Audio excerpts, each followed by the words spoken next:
News express Cooch Behar নিবেদন করছেন Cooch Behar mission hospital. আপদে বিপদে আমরা আপনার পরিবারের সাথে। NH31 চকচকা কোচবিহার।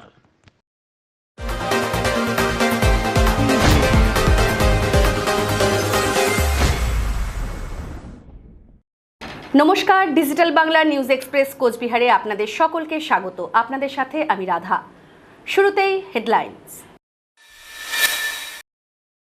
স্বাস্থ্যসাথী কার্ড গ্রহণ না করার অভিযোগ উঠল কোচবিহারের এক বেসরকারি নার্সিংহোমের বিরুদ্ধে।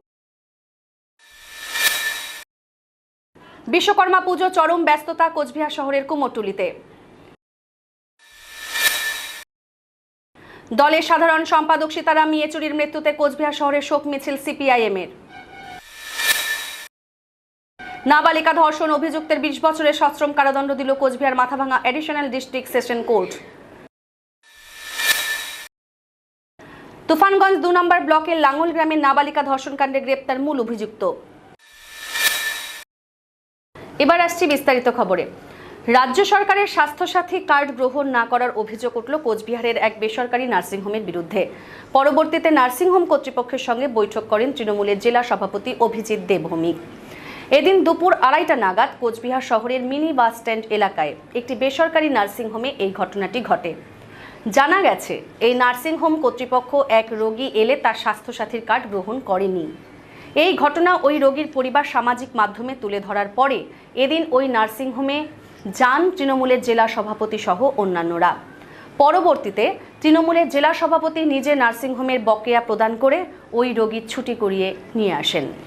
আমার কাছে যে ছেলেটা কার্ড করে, স্বাস্থ্যসাথীর কার্ড করে, ও বললো দাদা কার্ডটা দাও। কার্ডটা নিয়ে গেল, নিয়ে গিয়ে কার সাথে কথা বললো জানি না, এসে বলছে এই কার্ডটার হবে না কার্ড, যেহেতু ওটি হয়ে গেছে। তা আমাকে বললো সেই মুহূর্তে এইখানে যে কাউন্টারে মেয়েটা থাকে, মেয়েটা এসে বলছে আপনাকে এখনই 33,000 জমা দিতে হবে। ঠিক আছে, না 36,000। আমি বলছি ডাক্তার বলেছি 33,000, 3,000 বেড়ে গেল। বলে ঠিক আছে 33,000 এই মুহূর্তে জমা দেন। আমি ঠিক আছে দেখা যাবে। তারপরে ম্যানেজার ডাক দিল, আমাকে বললো, আমি ঠিক আছে হবে না। তারপরে এবার ডিপার্টমেন্টের কেস, ও সেটাকে ডিলিংস করছে। ও জলপাইগুড়িতে পিডি আছে, পিডির সাথে এটা নিয়ে কথোপকথন করছে কীভাবে এটাকে করা যায়, স্বাস্থ্যসাথীর কার্ডটাকে অ্যাপ্লাই করা যায়, এটা নিয়ে কথাবার্তা বলছি। এরপরে কালকেও আমাকে ডেকেছিল, গিয়েছিলাম। আজকে যাওয়ার কথা আমাকে বলেছিল ডিএম অফিসে যাবো। রাত্রি 10:30 অবধি আমি ছিলাম। তার মাঝখানে ওরা যথেষ্ট জঘন্য বিহেভিয়ার করেছে এই মহিলাটা। এবার যে বলেছি যে আমার লোক আসছে টাকা নিয়ে, আমি বলেছি আমার লোক টাকা নিয়ে আসছে, গাড়ি নিয়ে আসবে, নিয়ে টাকা পেমেন্ট করে চলে যাবে। সেই মুহূর্তে ওরা যত আয়ামাসি আছে প্রত্যেককে পাঠিয়ে দিয়ে, পেশেন্ট পাঠিয়ে ধাক্কা দিয়ে দেওয়ালে দিয়ে দিয়েছে, চাদর সরিয়ে দিয়েছে, আমার জামা ছিঁড়ে দিয়েছে, চশমা ফেলে দিয়েছে, মোবাইল ঢিল মেরে সিঁড়িতে ফেলে দিয়েছে আয়ামাসিগুলো। আর এই তখন আমি বলছি হিপিদাকে একটু ফোন করো। ঠিক আছে, আমার শালাকে বলছি যে হিপিদাকে একটু ফোন করতো। ওই রিসেপশনিস্টের মেয়েটা বলছে হিপিকে হিপিকে হিপিকে হিপিকে ঠিক এইভাবে ওর গোষ্ঠীর মানে একটা জঘন্য স্ল্যাং ভাষা ইউজ করেছে। অমৃতা মিত্র নামে পেশেন্ট, সে এখানে একটা অপারেশনের জন্য ভর্তি হয়েছে। তিনি একটা ফেসবুকে পোস্ট করেছেন যে তাকে স্বাস্থ্যসাথী নিয়ে এখানে কিছু ব্যঙ্গাত্মক কথাবার্তা বলা হয়েছে এবং তার স্বাস্থ্যসাথী কার্ডটা এখানে এন্টারটেন করা হচ্ছে না। তিনি ফেসবুকে এটা পোস্ট করেছেন এবং মুখ্যমন্ত্রীর কাছে তিনি আবেদনও করেছেন এবং আমার কথাও তিনি সেখানে বলেছেন। এখানে এটা ঠিকই কুচবিহারে কয়েকটি নার্সিংহোমে স্বাস্থ্যসাথীর কার্ড নেওয়া হচ্ছে, তারপরে আবার টাকা নেওয়া হচ্ছে, টাকা নিয়ে সেই টাকা আবার বিলও দেওয়া হচ্ছে না। এটা বেশ কয়েকটি নার্সিংহোমে এটা একটা হ্যাবিট হয়ে গেছে। আর পেশেন্ট যখন কমপ্লেন করছে ডিএম অফিসে, তখন সেখানে গিয়ে তারা বলছে অপারেশনের পরে বা ট্রিটমেন্টের পরে তারা বিলের সময় কার্ড নিয়ে এসছে। মিথ্যে কথা। আসলে স্বাস্থ্যসাথীর কার্ডটা দিতে হয় যখন পেশেন্ট অ্যাডমিশন হবে সেই সময়। ওটাকে যখন কিনা ওরা আপলোড করবে, তারপরে স্বাস্থ্য ভবন থেকে এদের স্যাংশন আসবে, সেইভাবে এদের ট্রিটমেন্ট শুরু হবে, বিলটা স্বাস্থ্যসাথী থেকে পাবে। যেহেতু তার স্বাস্থ্যসাথী কার্ডটা আপলোড ওনারা করেনই এবং টাকা চেয়েছেন, সেটা আমরা এই পরিবারকে কিছু আর্থিক সহায়তা দিয়ে পেশেন্টকে ছুটি করানোর ব্যবস্থা করে দিচ্ছি। আমরা এখানে কোনো খেওয়াজে যাই না, কারণ তাহলে আবার দ্বিতীয় ইস্যু হয়ে উঠবে যে ডাক্তারবাবুদের বোধহয় কোথাও অসম্মান হলো। ডাক্তারবাবুদেরকে আমরা সম্মান করছি, কিন্তু স্বাস্থ্যসাথীর কার্ডটা নেবেন। সবথেকে দুর্ভাগ্যজনক ঘটনা এখানে হলো, পেশেন্টকে মারলো, পেশেন্টের পেটে সেলাই, পেশেন্টকে ছুটি দিয়েছে, পেশেন্ট টাকা দিতে পারছে না জন্য পেশেন্টকে মেরে তার রুমে এসি অফ করে দিয়ে পেশেন্টকে রাস্তায় বের করে দিয়েছে। এবং কয়েকজন নার্স এবং আয়ামাসি পেশেন্ট পার্টির যারা, তাদেরকেও ধরে পিটিয়েছে। এটা ফেসবুকে যখন এলো এবং আমাদের কাছে যখন ফোন গেল প্রচুর, তখন আমরা বিষয়টাকে প্রশাসনের নজরে এলাম। প্রথমে স্বাস্থ্য দপ্তরে যারা কিনা এখানে স্বাস্থ্যসাথী সেকশন দেখেন তারা, এবং এখানে কোতোয়ালি পুলিশ, তাদেরকে আমরা নজরে নিয়ে এলাম। এবং পরবর্তীকালে এখানে বিল পেমেন্ট করতেই আমরা এলাম, আমরা বিল পেমেন্টও করে দিলাম। পেশেন্ট আশা করি ভালোভাবে বাড়িতে ফিরবে। আমরা আজকে একটা ঘোষণা করতে চাই যে কোচবিহারে স্বাস্থ্যসাথীর কার্ডের গুরুত্ব নার্সিংহোমের মালিকদের বুঝতে হবে, এবং স্বাস্থ্যসাথী কার্ডের পুরো টাকা পেশেন্ট পার্টিকে তার ব্যাকআপ দিতে হবে। হাতে গোনা কয়েকদিন তারপরেই দেবশিল্পী বিশ্বকর্মার পুজো, যা নিয়ে কোচবিহারের শহরের কুমোরটুলির মৃৎশিল্পীরা ব্যস্ত বিশ্বকর্মার মূর্তি গড়তে। প্রতি বছরই বিশ্বকর্মা পুজো এলেই একটা আলাদাই চমক দেখা যায় কোচবিহারে। হয়তো একই রকমভাবে এবারও সেই চমক দেখতে পারবে কোচবিহারবাসী। ইতিমধ্যে কোচবিহারের হেডপোস্ট অফিস এলাকার পালপাড়া কুমোরটুলিতে বিশ্বকর্মা তৈরি করা শেষ, বাকি শুধু রং করা। তাহলেই বিভিন্ন জায়গায় নিয়ে যাওয়া হবে এই বিশ্বকর্মা মূর্তি পুজো করার জন্য। এই বিষয়ে এখানে এই কুমোরটুলির মৃৎশিল্পীরা জানিয়েছেন, ইতিমধ্যেই বিভিন্ন জায়গা থেকে বিশ্বকর্মা মূর্তির অর্ডার চলে এসছে, এখন শুধু ঠাকুরগুলি দেওয়া বাকি। মূর্তি তৈরির কাজ প্রায় শেষের পথে, রং করা হয়ে গেলেই মূর্তিগুলি অর্ডার অনুযায়ী বিভিন্ন জায়গায় দিয়ে দেওয়া হবে। এই তো মোটামুটি চলছে আর কি। হ্যাঁ, এখন তো শুরু হয়নি আর কি, আর কয়েকদিন গেলেই বেশ ভালোই শুরু হবে। রাস্তাঘাট ভালোই আছে, চলবে, ভালোই চলবে। রং করা হয়নি না, তখন কাস্টমার আসতেছে, এখনও কাস্টমার আসা শেষ হয়নি, এখনও আসতেছে। আজকেও আসলো, মনে করেন 2-4 দিনের মধ্যে আইসা যাবো। অর্ডার নেওয়া হয়েছে, তো আবার নতুন নতুন কতগুলো কাস্টমার আসতেছে না, সেগুলো নতুন আসতেছে, নিতেছে। এই আজকেও কিছুক্ষণ আগে আসলো, এসে বায়না করে গেল, নিতেছে। সিপিআইএমের সাধারণ সম্পাদক সীতারাম ইয়েচুরির মৃত্যুতে শোকস্তব্ধ গোটা কোচবিহার জেলা। শুক্রবার কোচবিহার শহরে শোক মিছিল করল সিপিআইএম কোচবিহার জেলা সদর দপ্তর থেকে এদিন শোক মিছিল বের করে শহরের বিভিন্ন গুরুত্বপূর্ণ রাস্তা পরিক্রমা করে শেষ হয় এই দপ্তরে এসেই। এদিনের এই শোক মিছিলের পুরো ভাগে ছিলেন সিপিআইএম কোচবিহার জেলা সম্পাদক অনন্ত রায় সহ সিপিআইএম নেতা মহানন্দ সাহা, সাফিজ আহমেদ, অমিত দত্ত, ধনেশ্বর রায়, রাজ্যসভার প্রাক্তন সাংসদ তারিণী রায় প্রমুখ। বৃহস্পতিবার বেলা 3:03 নাগাদ দিল্লির এইমস হাসপাতালে শেষ নিঃশ্বাস ত্যাগ করেন সিপিআইএম সাধারণ সম্পাদক। ফুসফুসে সংক্রমণ নিয়ে 19 আগস্ট থেকে এই হাসপাতালে চিকিৎসাধীন ছিলেন সীতারাম ইয়েচুরি। ক্রমাগত তার শারীরিক অবস্থার অবনতি ঘটেছিল। চিকিৎসকদের অক্লান্ত চেষ্টা সত্ত্বেও শেষ রক্ষা হয়নি। জীবনের যবনিকা টানের ভারতীয় রাজনীতির এই প্রবাদ প্রতিম রাজনীতিবিদ। এদিন প্রয়াত সীতারাম ইয়েচুরি স্মৃতিচারণ করেন দ্বিতীয় আইন কোচবিহার জেলা সম্পাদক অনন্ত রায় এবং রাজ্যসভার প্রাক্তন ও সাংসদ তারিণী রায়।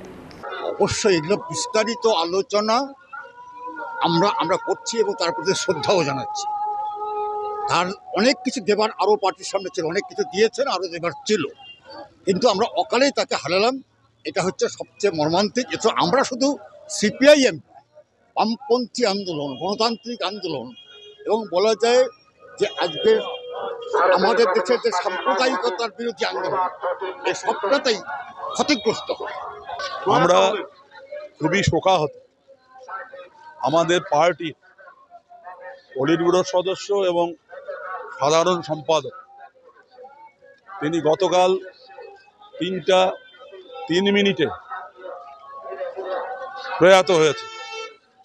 তার প্রতি শ্রদ্ধা নিবেদন করে আমরা আজকে সর্বত্র, বিশেষ করে আমাদের কোচবিহার জেলার 5টা মহকুমা শহরেই আমরা এই শোক মিছিল আমরা করছি। মাথাভাঙা হাজরাহাট এলাকায় 2 জন নাবালিকা ধর্ষণ মামলায় অভিযুক্ত 65 বর্ষীয় খিলমোহন নমদাসের 20 বছরের সশ্রম কারাদণ্ড ও 20,000 টাকা জরিমানা করলেন কোচবিহার মাথাভাঙার অ্যাডিশনাল ডিস্ট্রিক্ট সেশন জজ। জানা গেছে 2021 সালের 14 সেপ্টেম্বর মাথাভাঙা থানায় লিখিত অভিযোগ দায়ের করে নাবালিকার পরিবার। এরপর পুলিশ অভিযুক্তকে গ্রেপ্তার করে। এরপর থেকে অভিযুক্ত ব্যক্তি জেল হেফাজতেই ছিলেন।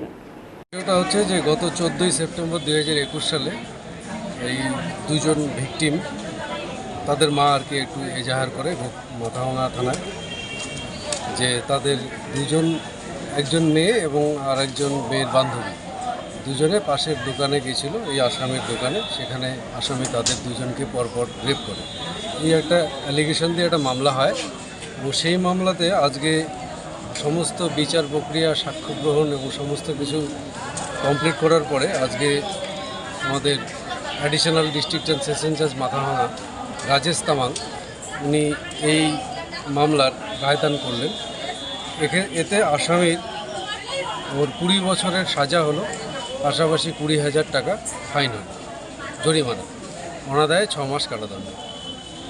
তুফানগঞ্জ 2 নম্বর ব্লকের নাঙ্গল গ্রামে নাবালিকা ধর্ষণকাণ্ডে গ্রেপ্তার বছর 40-এর মূল অভিযুক্ত। এদিন সাংবাদিক বৈঠক করে এমনটাই জানান তুফানগঞ্জ মহকুমা পুলিশ আধিকারিক IPS বৈভব বাঙার।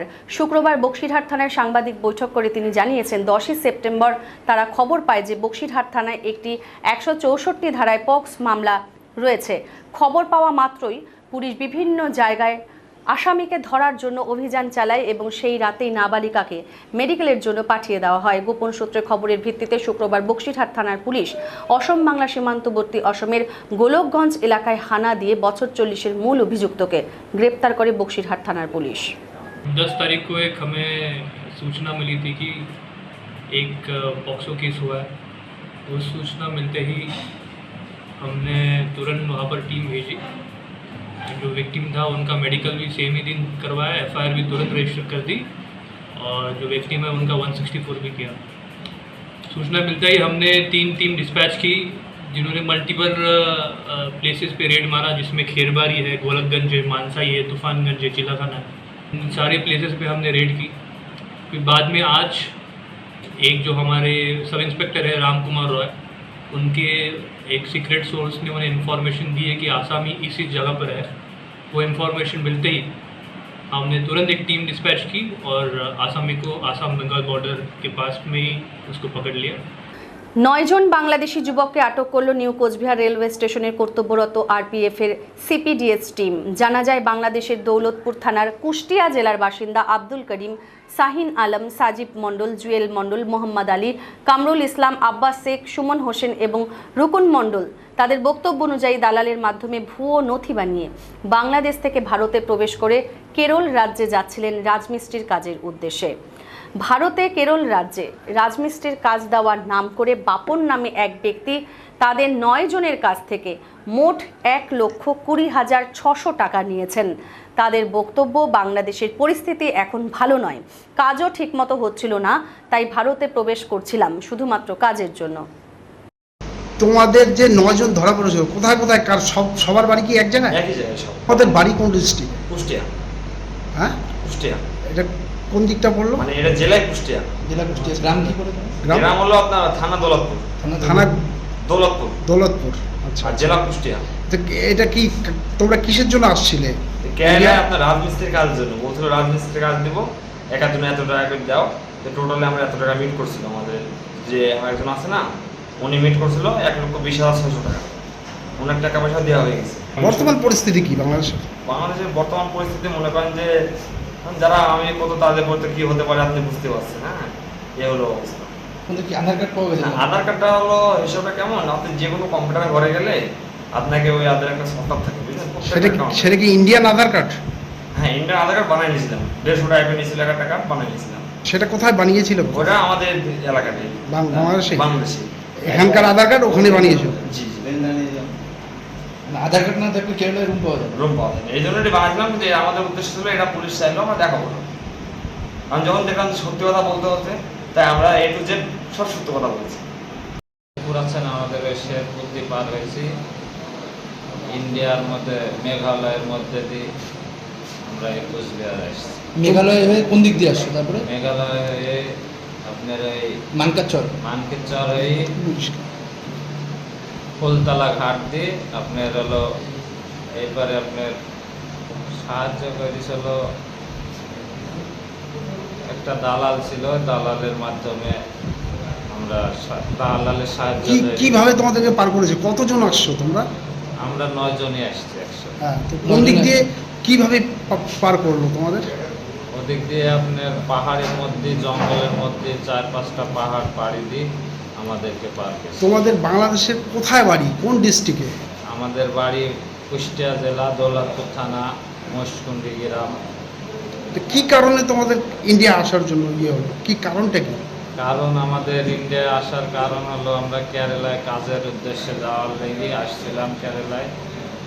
আমাদের দেশে কাজ কাম সেরকম হচ্ছে না এখন বর্তমান, এই কারণের লেগে আমরা কেরালায় কাজের উদ্দেশ্যে কি কি পরিস্থিতিতে ছিলে তোমরা বাংলাদেশ?